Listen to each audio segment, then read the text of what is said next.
নদীর মধ্যে আমি আটকা পড়েছি, গরুর কাঁচা মাংস খেয়ে থাকতে হয়েছে, আমাকে বোরকা পরে যেতে হয়েছে।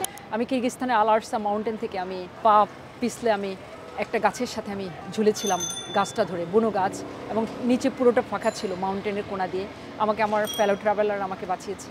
তারপর আমি অনেক জায়গা আছে দুর্গম, আমি ব্রাসিলিত নদীর মধ্যে আমি আটকা পড়েছি, নদীর স্রোতের সাথে আমি ভেসে গিয়ে প্যাসিফিক যে ওশেন সেদিকে আমি চলে যেতে লেগেছিলাম। আমি যখন চিৎকার করে উঠেছি, আমি অন্যদিকে সাঁতার কেটেছি, কিন্তু আমি যেতে পারিনি। তখন সমুদ্রের কোলে হয়তো কোনো একটা মানুষ ছিল এবং সে দৌড়ে এসে আমাকে আত্মরক্ষা করলো, এবং আমি ওনাকে জিজ্ঞেস করলাম তুমি কে? সে বললো যে আমি এই এলাকার মধ্যে আমি থাকি এবং আমি এখানে প্রার্থনা করছি। আমার চিৎকার শুনে সে এসে আমাকে বাঁচালো। এছাড়া আমি 14,200 feet top of the mountain, যেটা পেরু রেইনবো মাউন্টেন, সেখানে আমি উঠতে যে আমার শ্বাসকষ্ট হয়েছিল, তারপর আমি কিন্তু সেই 14,200 ফিট ভয়ঙ্কর পরিস্থিতি, শ্বাসকষ্টের মধ্যে আমি ওখানে উঠেছি।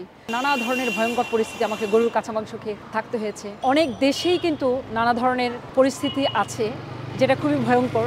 যেমন এমন দেশ আছে যেমন সাউথ সুদান, তারপরে সেখানে কিন্তু অনেক মানুষ পিস্তল নিয়ে হাঁটে।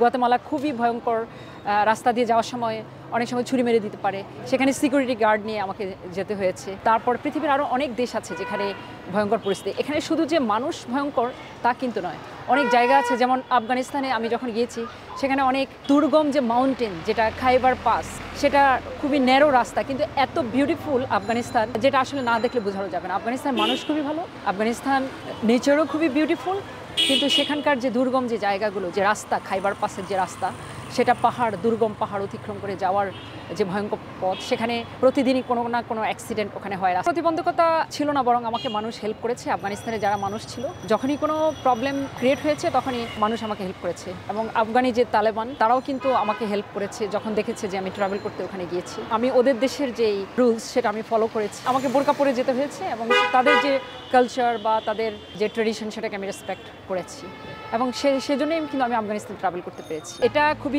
ক্ষীণ এবং সিম্পল একটা বিষয়, কারণ যে দেশে যে কালচার, যখন আমরা সৌদি আরব যাই তখন কিন্তু আমাদের বোরকা পরতে হয়, এবং অনেক দেশে আছে যেখানে বোরকা পরতে হয় না। তো এটা আমার ইস্যু না, কারণ হচ্ছে আমি অ্যাকচুয়ালি পৃথিবী ভ্রমণ করছি। সো যেখানে যে কালচার বা ট্রেডিশন, সেখানে সেই কালচার সম্পর্কে আমি যাওয়ার আগে একটু পড়ে নিই, এবং তাদের আমি রেসপেক্ট করার চেষ্টা করি। সো আমি সেভাবেই গিয়েছি তাদের দেশে।